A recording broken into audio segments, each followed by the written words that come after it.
Hello everyone, मैं आकाश मौर्य, छात्र CP PG college, आपका ग्रेजुएट योरसेल्फ में स्वागत है। मैं सर्वप्रथम अपने शिक्षकगण एवं साथियों का धन्यवाद ज्ञापन करता हूं। आज क्लास में हम लॉ ऑफ डिमांड, मांग के नियम देखेंगे।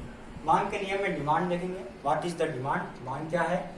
Types of law of demand, मांग के नियम के प्रकार देखेंगे। मांग के नियम के 3 प्रकार हैं: लॉ ऑफ प्राइस डिमांड, मूल्य मांग का नियम, लॉ ऑफ इनकम डिमांड, आय मांग का नियम, क्रॉस डिमांड, आड़ी मांग का नियम। मूल्य मांग के नियम में देखेंगे नॉर्मल गुड्स, डिफरेंट गुड्स, समान वस्तु के संदर्भ में और निष्क्रिय वस्तु के संदर्भ में। लॉ ऑफ इनकम डिमांड के संदर्भ में देखेंगे नॉर्मल गुड्स सेम वही चीज, डिफरेंट गुड्स सेम वही चीज। Cross demand law in substitute goods, supplement goods से स्थानापन्न वस्तु एवं पूरक वस्तु के संदर्भ में देखेंगे। Expanding in demand, contraction in demand, मांग में विस्तार एवं मांग में संकुचन। Increasing in demand, decreasing in demand, मांग में वृद्धि एवं मांग में कमी। जैसा कि हमारा फर्स्ट स्टेप था डिमांड। मांग क्या है? मांग एक प्रकार की नियंत्रित वस्तु है जो किसी व्यक्ति या उपभोक्ता द्वारा बाजार में निश्चित समय या निश्चित कीमत के बदले क्रय या खरीदी जाती है। अर्थात मांग तभी जनरेट होगी जब कोई व्यक्ति किसी वस्तु को पाने की चाह अथवा उसे उस वस्तु के बदले कुछ प्रदान करने की क्षमता होगी।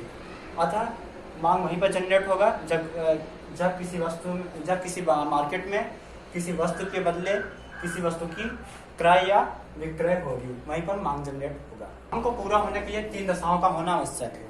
वो कौन कौन सी दशाएं हैं? किसी वस्तु को प्राप्त करने की इच्छा, जब तक हमारे अंदर चाह नहीं होगी तब तक वो वस्तु को प्राप्त करने की जब तक इच्छा नहीं होगी तब तक मांग जनरेट नहीं होगा।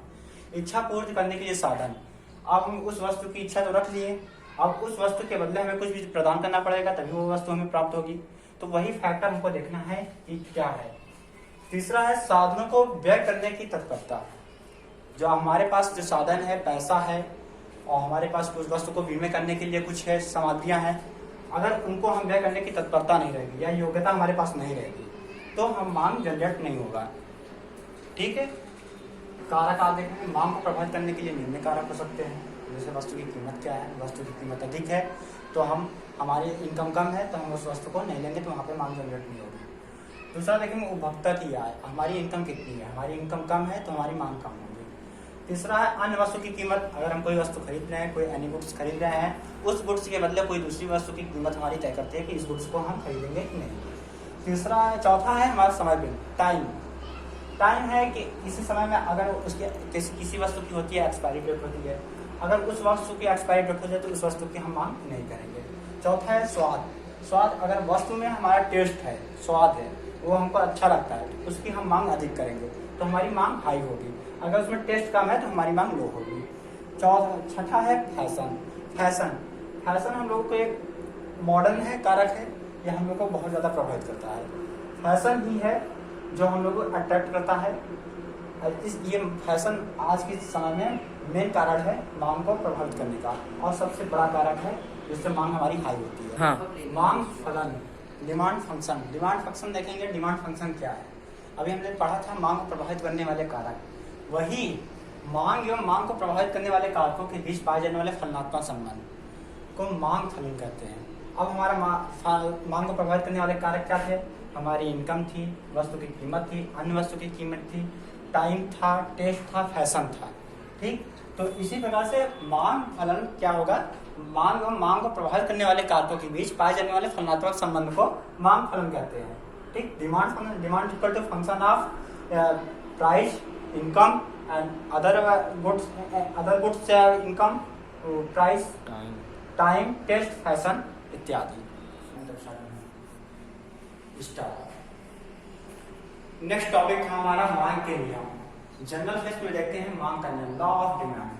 हम जानते हैं कि किसी वस्तु की जब कीमत इंक्रीज होती है, जब किसी वस्तु की कीमत बढ़ती है तो मांग हमारी कम होती है। अर्थात हम जानते हैं कि किसी वस्तु के संदर्भ में वस्तु का मूल्य बढ़ने पर मांग घटती है और वस्तु के मूल्य घटने पर मांग बढ़ती है। अतः मूल्य और मांग के बीच ऋणात्मक संबंध पाया जाता है। अर्थात प्राइस एंड डिमांड के बीच ऋणात्मक संबंध पाया जाता है। आप देखते हैं प्राइस और डिमांड के बीच ऋणात्मक संबंध कैसे पाया जाता है। जैसे तो जैसे कि मार्केट में सब्जी है, सब्जी बिकती है, टमाटर है, टमाटर का अगर कीमत अगर 60 रुपये रहता है तो हमारी डिमांड कम हो जाती है, एक पाव खरीदते हैं 15 रुपये पाव। अगर वही टमाटर 10 रुपये केजी हो जाता है तो हम 1 केजी टमाटर या 2 केजी टमाटर खरीदते हैं, हमारी डिमांड बढ़ जाती है। तो अब देखते हैं, जब ग्राफ के द्वारा देख लेते हैं, ग्राफ के द्वारा ये हमारा डिमांड कर्व है DD1, ये हमारा डिमांड कर्व है, मांग वक्र है, और ये हमारा है क्वांटिटी रिप्रेजेंट कर रही है, मात्रा कितना है, और ये हमारा प्राइस लाइन है, ये हमारा मूल्य बिंदु है। प्राइस लाइन है, अगर हमारी जब P1 पे कोई वस्तु है, मान लो ये वस्तु गुड्स है, ये इसकी मतलब है क्वांटिटी ये है, ठीक है। अब P1 इस मूल्य पर हमको कितनी क्वांटिटी हमारी मांग कितनी हो रही थी, यहाँ पर हम इतनी क्वांटिटी को खरीद रहे थे। जब हमारी क्वांटिटी P2, ये हमारा मूल्य जब P2 होता है तो इंक्रीज हुआ मूल्य में इंक्रीज हुआ तो हमारी क्वांटिटी कितनी हो गई, Q2, कितना हमारा मांग घट गया, हम यही तक मांग करने लगे। यही क्वांटिटी जब हमारा प्राइस लो था तो हम ज्यादा मांग करते थे, तो हमारी मांग उधर। यही है कि मतलब वही मतलब कि जब हमारा डिमांड कम होगा तो मूल्य अधिक होगा, जब हमारा मांग कम होगा तो मूल्य अधिक होगा, और जब हमारा मांग अधिक होगा तो मूल्य कम होगा। जैसे देखेंगे यही कीमत विपरीत अप्लाई होती है, अगर कीमत हमारा कम होता है तो मांग हमारा अधिक होती है, और कीमत हमारा अधिक होती है तो मांग हम कम करते हैं। तो अतः हमारे फलनात्मक संबंध में मांग और कीमत प्राइस लाइन के बीच ऋणात्मक संबंध पाया जाता है,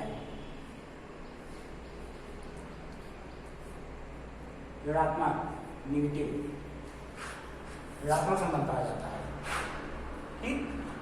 मांग के नियम के प्रकार, हमारा नेक्स्ट टॉपिक था मांग के नियम के प्रकार। पहला टॉपिक था मूल्य मांग का नियम, law of price of demand, ठीक। प्रोफेसर मार्शल के अकॉर्डिंग अन्य बातों के समान रहने पर, अर्थात वस्तु की कीमत और हमारी इनकम समान रहने पर, किसी अन्य वस्तु या किसी वस्तु के मूल्य में परिवर्तन के परिणाम स्वरूप कोई वस्तु की मूल्य जो थी या कम हो गई या अधिक हो गई, तो मांग में होने वाला परिवर्तन ही मूल्य मांग का नियम कहलाता है। अर्थात जब हमारी इनकम स्टेबल थी और हमारी उस वस्तु की कीमत स्टेबल थी जिस वस्तु के हमने क्रय करते थे, अर्थात हम गेहूं का क्रय करते हैं, गेहूं का क्रय स्टेबल है और हमारी इनकम जो थी सालाना वो हमारी स्टेबल है। अब गेहूं के मूल्य में परिवर्तन हो जाता है, गेहूं के मूल्य में बढ़ोतरी हो जाती है, ये दोनों वस्तुएं तो एक दूसरे के हैं स्थान पूरक। तो गेहूं के अब हम क्या, गेहूं और चावल दोनों का हम लोग दैनिक भोजन है, डेली हम लोग प्रतिदिन हम लोग खाते हैं, तो हम क्या कहते हैं, गेहूं का मूल्य में आगे बढ़ता है तो हम गेहूं का जो खरीद क्रय करते थे उसे कम कर देते हैं, और चावल अधिक मात्रा में, तो चावल अधिक मात्रा में क्रय करने लगते हैं तो चावल का मूल्य बढ़ जाता है, हमारी मांग बढ़ जाती है। इसी प्रकार से इसे मूल मांग का नियम कहते हैं। तो वही प्रोफेसर मार्शल महोदय ने बताया था कि अन्य बातों के समान रहने पर, जैसे हमारी इनकम और वस्तु की कीमत स्थिर है तो किसी वस्तु के मूल्य में परिवर्तन के परिणाम स्वरूप मांग में होने वाला परिवर्तन ही मूल्य मांग का नियम कहलाता है। अर्थात हमारा जो फंक्शन बन रहा है, demand equal to function of हमारा प्राइस, जब ये हमारी किसी वस्तु की कीमत है और हमारा ये उस वस्तु का कीमत जो हम क्रय कर रहे हैं और जो हमारी इनकम है, ये हमारी स्टेबल है, कांस्टेंट है, ठीक। ये इसमें परिवर्तन हो रहा है, इसमें एक्सचेंज हो रहा है, डिक्रीजिंग एंड इंक्रीजिंग हो रहा है।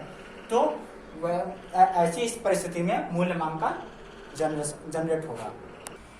अब मांग के नियम के प्रकार में हमने देखा था, पहला केस था नॉर्मल गुड्स था, दूसरा था गिवन गुड्स।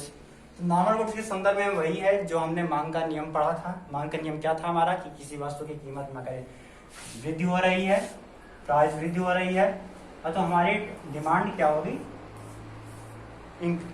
डिक्रीज होगी। हमारी प्राइस अगर इंक्रीज हो रही है तो हमारी डिमांड कम हो रही थी। तो इसी प्रकार से नॉर्मल गुड्स के संदर्भ में मूल्य मांग के नियम में सेम वही है। तो हमारा फिगर भी वही होगा, यही हमारा प्रथम प्राइस हमारा P1 था, क्वांटिटी हम इतना क्रय कर रहे थे, और हमारा यही प्राइस हमारा P2 हो जाता है तो क्वांटिटी हम इतना खरीद रहे हैं, तो हमारा डिमांड कम हो जा रहा है, ठीक। तो इसमें मूल्य मांग और समान वस्तु के संबंध में प्राइस एवं डिमांड में विपरीत संबंध पाए जाते हैं। दूसरा केस था हमारा गिवन गुड्स के संदर्भ में, निकृष्ट वस्तु के संदर्भ में।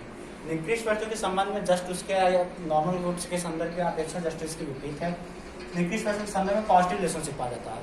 क्योंकि यहाँ पर मूल्य में वृद्धि के साथ साथ क्या वह मांग में भी वृद्धि होती है। अगर वही हम फुटपाथ पे देखते हैं, वहाँ पर कोई वस्तु है फुटपाथ पर, ठीक है, कपड़ों का मान लेते फुटपाथ है, फुटप्रिंट है, वहाँ पे 100 रुपए में कपड़े बिक रहे हैं, सारे कस्टमर आ रहे हैं, खरीद रहे हैं, ठीक है। अब वही कीमत थोड़ा सा अगर 110 रुपये में होने लगा, लोग सोचेंगे क्या और हायर क्वालिटी है, लोगों का संदर्भ उसमें नहीं होगा, लोगों की मानसिकता वहाँ पर नहीं पहुंचेगी, तो लोग उस वस्तु को और क्रय करेंगे। तो हमारा इसका पॉजिटिव रिलेशनशिप चलता है प्राइस एंड क्वांटिटी। जब मूल्य वस्तु की मूल्य P1 था तो क्वांटिटी हम Q1 क्रय कर रहे थे, जब वस्तु का मूल्य Q2 था तो क्वांटिटी हम Q2 खरीद रहे थे। तो हमारा ये पॉजिटिव रिलेशनशिप धनात्मक संबंध प्रदर्शित करता है, ठीक। हाँ चलो, थैंक यू। आज की क्लास में हम इतना ही देखेंगे, नेक्स्ट क्लास में आगे के 2 नियम और देखेंगे। धन्यवाद, आप लोग हमें इतना देर तक सुने, अपना बहुमूल्य समय देकर के सुने।